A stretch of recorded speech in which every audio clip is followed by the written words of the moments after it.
Assalamualaikum warahmatullahi wabarakatuh. Halo sahabat cerita kehidupan. Apa kabar kalian semua? Syukur alhamdulillah kita bisa berjumpa lagi di channel ini. Salawat dan salam selalu tetap tercurah kepada junjungan kita, Nabi besar Muhammad SAW. Tidak lupa kami sampaikan salam sehat, salam sejahtera. Semoga kita semua tetap dalam lindungan Allah Subhanahu wa Ta'ala. Seperti biasa, kita akan berbagi kisah dari yang unik, menarik, sampai bikin nangis. Semoga bermanfaat.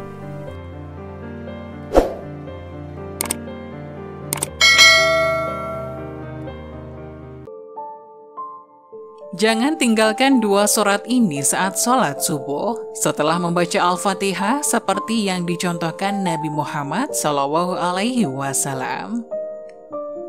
Sholat subuh dikategorikan sebagai ibadah yang berat, terutama bagi orang munafik. Karena waktu pelaksanaannya berat, maka hanya orang yang imannya kuat saja yang mampu mengerjakannya. Saat mengerjakan sholat subuh sama seperti sholat lainnya, wajib membaca surat Al-Fatihah. Selanjutnya dianjurkan untuk membaca ayat-ayat yang ada di dalam Al-Quran. Lantas surat apa sih yang sebaiknya dibaca saat sholat subuh? Bahkan jangan sampai tertinggal. Berikut ulasan selengkapnya mengenai surat yang dibacakan ketika sholat subuh. Salah satu sunnah sholat yaitu membaca surat yang ada di dalam kitab suci Al-Quran. Baik itu surat berupa ayat pendek maupun panjang diperbolehkan dengan tetap memperhatikan bacaannya. Ayat Al-Quran yang wajib dibaca yakni surat Al-Fatihah, baik dalam sholat wajib maupun sunnah. Adapun surat atau ayat Al-Quran yang dibaca setelah membaca Al-Fatihah ialah bebas. Sebagai pengetahuan, Al-Quran terdiri dari 114 surat dan 6.000 lebih ayat. Jadi semua memiliki pilihan surat atau ayat yang melimpah untuk dibaca. Saat sholat setelah membaca Al-Fatihah, dianjurkan untuk membaca surat atau ayat dalam Al-Quran tersebut, mulai dari surat-surat pendek yang ada dalam juz 30 alias juz amma. Akan tetapi ada dua ayat yang sering dibaca Rasulullah SAW ketika sholat subuh. Apakah suratnya? Dari Qutbah bin Malik, beliau pernah berkata, ia pernah sholat subuh bersama Nabi SAW. Beliau pada rakaat pertama membaca surat Qaf ayat 10. Artinya, dan pohon kurma yang tinggi-tinggi yang mempunyai mayang yang bersusun-susun. Hadis riwayat Muslim 457. Dari hadis tersebut bisa disimpulkan Rasulullah SAW di rakaat pertama pada sholat subuh setelah membaca Al-Fatihah, beliau membaca surat Qaf sampai ayat ke-10 saja. Isi surat Qaf ini intinya adalah untuk memperingatkan manusia tentang kejadian mereka dan mengingatkan tentang kiamat yang diberikan kepadanya. Begitu juga tentang peringatan tentang hari berbangkit, hari berhisab, surga, neraka, pahala, dosa, dan lain sebagainya.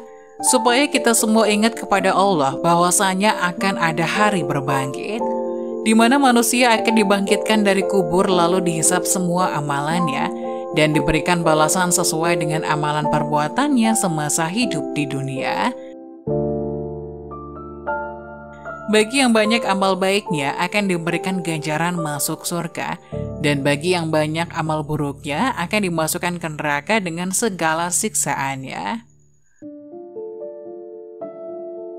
Lalu pada rakaat kedua, apa yang dibaca Rasulullah?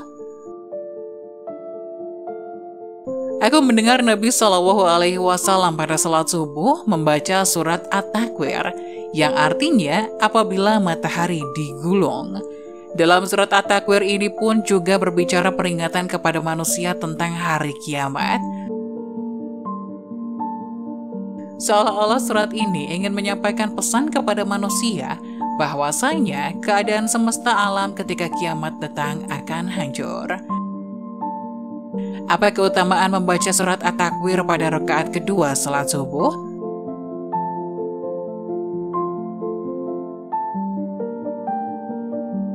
mampu meningkatkannya keimanan kita kepada Allah dan memunculkan kehusyukan dalam sholat, bahwasanya kita semua akan meninggal dan akan sangat celaka di saat kita meninggal tanpa bekal amal salih yang cukup untuk menghadap Allah Subhanahu wa Ta'ala.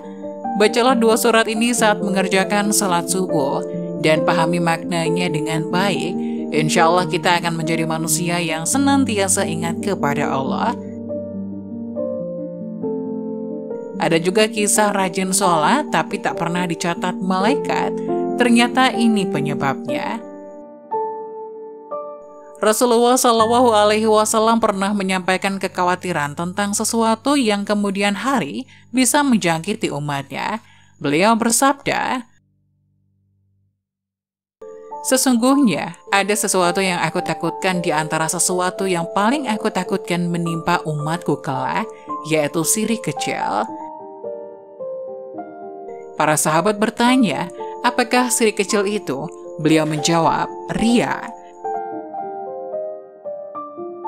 Dalam sebuah hadis diceritakan pula bahwa di akhirat kelak akan ada sekelompok orang yang mengeluh, merangkak, dan menangis.